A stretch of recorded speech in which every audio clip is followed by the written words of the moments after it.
சொல்லுங்கய்யா, எதுவும் பிரச்சனையா? சாண்டி, இப்ப கடைக்கு போயிருந்தேன்னு சொன்னீங்க, எங்க போயிருந்த? ஐயா தப்பா எடுத்துக்காதீங்க, சரக்கு வாங்க போயிருந்தேன். சரி, நீ சென்னைக்கு வந்துட்டியா என்ன? ஐயா நீங்க சொல்லாம எப்படியா வருவேன்? அகமதாபாத்ல தான் இருக்கேன். அப்படின்னா இங்க சரக்கு கிடைக்கிறது கொஞ்சம் கஷ்டம், தூரமா போய் வாங்கிட்டு வந்தேன்.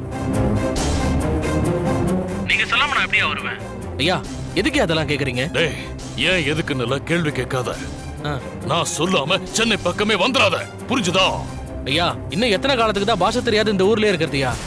அங்க இருந்தாவது வேலை கொடுப்பீங்க, இங்க ஒரு வேலை வெட்டியும் இல்லாம சாப்பிடுறதும் தூங்குறதுமா போர் அடிக்குதுயா. வந்து ஒரு தடவையாவது உங்க முகத்தை பார்த்துட்டு போயிடுறியா?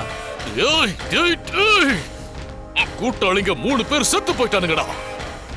நீயாவது பொழைச்சுக்க வேணுதா உன்னை அங்கேயே இருக்க சொல்றேன். நீ இங்க வந்தா என்ன ஆகும்னு தெரியுமா? என்ன ஆகும்யா?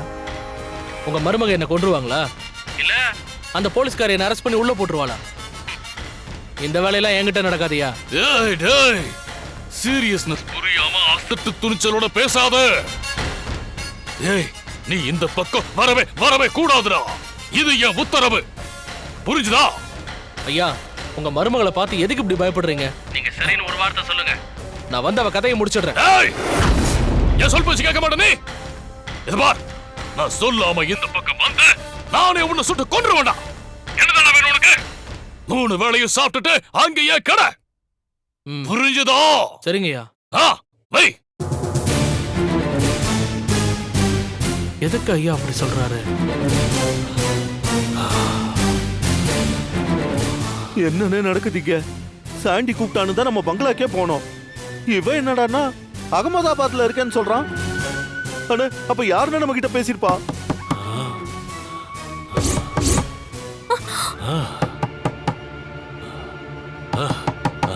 அவதான். ஏய் போடா.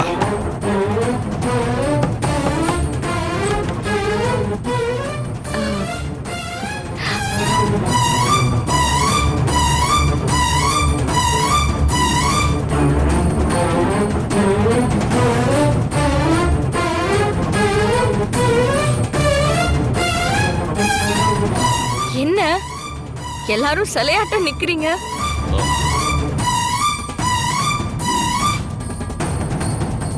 சின்னையா சொன்னது சரியாதான் இருக்கு.